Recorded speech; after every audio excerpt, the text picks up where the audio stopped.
Question 1. What is Buddhism? There are many religions in the world, and Buddhism is one of the major ones. Buddhism was founded by Siddhartha Gautama, known as the Buddha. It originated in India around the 5th to 6th century BCE and later spread to many countries. Buddhism has a detailed, logical, and rich system of doctrine, Dharma, based on the teachings of the Buddha. It also has a monastic community, Sangha, responsible for preserving and spreading the Buddha's teachings, Dharma, and guiding Buddhists to practice according to those teachings. Additionally, Buddhism features its unique religious rituals. Question 2. What are the characteristics of Buddhism? Unlike many other religions that worship deities in the heavens and often pray to these deities for blessings and life and the promise of a heavenly afterlife, Buddhism focuses on enhancing human morality in the present life, helping individuals achieve an exceptionally clear and pure inner state of mind, known as enlightenment. An enlightened one can understand everything in the universe. Therefore, Buddhism also serves as a wonderful complement to other religions. Question 3. Does Buddhism have prayers? Buddhism does have prayers and chanting similar to other religions. The purpose of praying or chanting is to recall the teachings of the Buddha, to make promises to the Buddha about the good things we want to do, and to ask for the Buddha's guidance in cultivating our inner morality. For example, if we want to love everyone, but find it difficult to do so, we pray to the Buddha to help us love everyone. Gradually, we might start feeling love for everyone, making those around us very happy. Question 4. When we face difficulties in life, can we pray to the Buddha for help to overcome them? In Buddhism, there is a large system of divine beings, including Buddhas, Bodhisattvas, and deities who are responsible for watching over and helping humans. Those who cultivate moral virtues, help others, show compassion, respect the venerable, and revere the divine beings will receive assistance and protection through prayers in the face of difficulties and accidents. These divine beings help us because they know that after we overcome difficulties, we will continue to live good lives filled with love and assistance for others. Question 5. Does that mean the Buddha only helps those who are moral, yet not everyone unconditionally?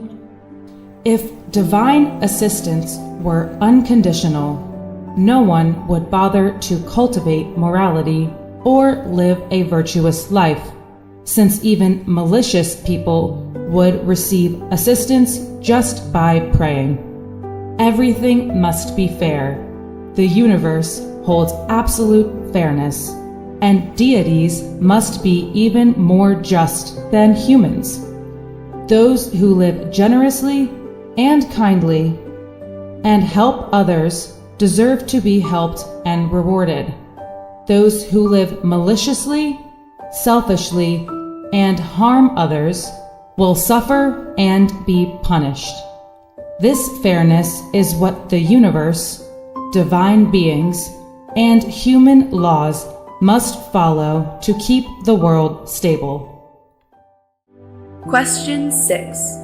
What is this fairness called?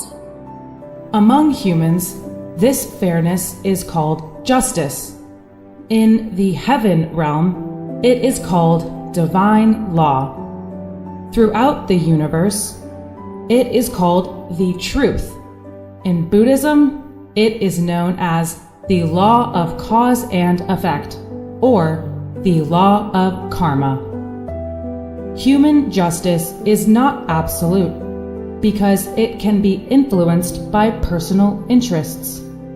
The divine law in the heaven realm is almost absolute because deities are more impartial, though they still have emotions. The truth of the universe, also known as the law of cause and effect, or the law of karma, is absolutely fair. Anyone who wishes to cultivate morality should strive to understand this fair law of karma as thoroughly as possible. Question 7. Can you give some examples of the fairness of the law of karma to illustrate it more clearly? For example, if we give money to a malicious person, enabling them to commit more evil deeds, we incur negative karma. As a result, we may later face financial difficulties or experience misfortune. Conversely, if we give money to a poor person in need who is not malicious, we will gain positive karma. This merit ensures that we will never fall into extreme financial hardship in the future. Additionally, if we give money to a virtuous person who frequently does good deeds and contributes positively to society, we will accumulate great merit. This significant merit will result in us having more money and experiencing many fortunate events in our lives. Question 8. Can you give more examples? For instance, if we see a damaged road and spend our time, effort, and money to repair it, making it safer and more convenient for people to travel, we gain positive karma. Thanks to this good karma, our future endeavors will go smoothly and easily. We will experience good fortune, avoid traffic accidents, and easily acquire vehicles. Another example is if we notice poor students lacking books and sometimes going to school hungry. If we help them by giving them money for books and providing food, enabling them to study well, we gain positive karma. Due to this merit, we will excel in our studies, enjoy a prosperous family life, and have a successful career. If we frequently encourage people to love and help each other, we will not be lonely. We will always be surrounded by laughter and have many beloved people around us when we pass away. Conversely, if we often speak ill of others, causing suspicion and estrangement among people, we will eventually face the karma of loneliness, with no one wanting to be near us, and we may die alone without anyone knowing. If we admire and respect good people, praise their virtues, and support them, we will naturally develop those good qualities by ourselves without much effort. Conversely, if we envy, criticize, and hinder good people, our minds will become corrupted by negative thoughts, making us prone to wrongdoing and condemned by society. Question 9. The more examples I hear, the more I understand the law of karma. Could you please provide more examples? For instance, if we often think of ourselves as superior and look down on others, we will gradually find ourselves falling into a lower status, with poor character and social standing, and no one will like us. Conversely, if we think humbly of ourselves, consider ourselves ordinary or lowly, and show respect to everyone, we will gradually progress, becoming smarter, luckier, and more beloved by others. This is similar to what Jesus said in the Gospel, quote, "For those who exalt themselves will be humbled, and those who humble themselves will be exalted." End quote. Another example is if we owe a debt that we cannot repay, or receive a favor that we cannot return, we may become subordinates to our benefactors in the future, serving them to repay the debt or favor. If we learn something valuable and share it with others instead of keeping it to ourselves, we will become extremely knowledgeable and intelligent, possibly even reaching the level of a genius. If we often help build public facilities for many people to use, such as schools, hospitals, libraries, religious buildings, and retirement homes, we will be rewarded with a spacious and comfortable home in our future. Question 10. The more I hear about the examples of karma, the more I find it fascinating and limitless. Anyone interested can explore and reflect further.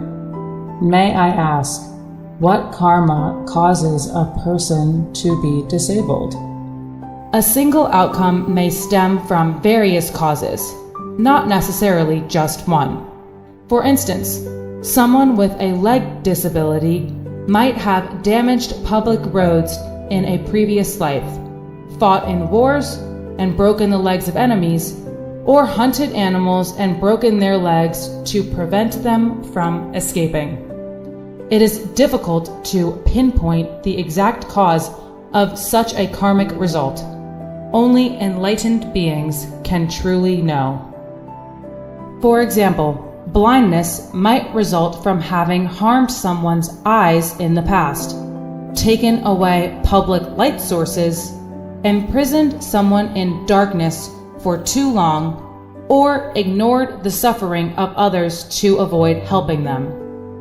Similarly, someone who is mute may have once prohibited others from expressing their rightful desires, cut off someone's tongue, or been too cowardly to speak out in defense of what is right.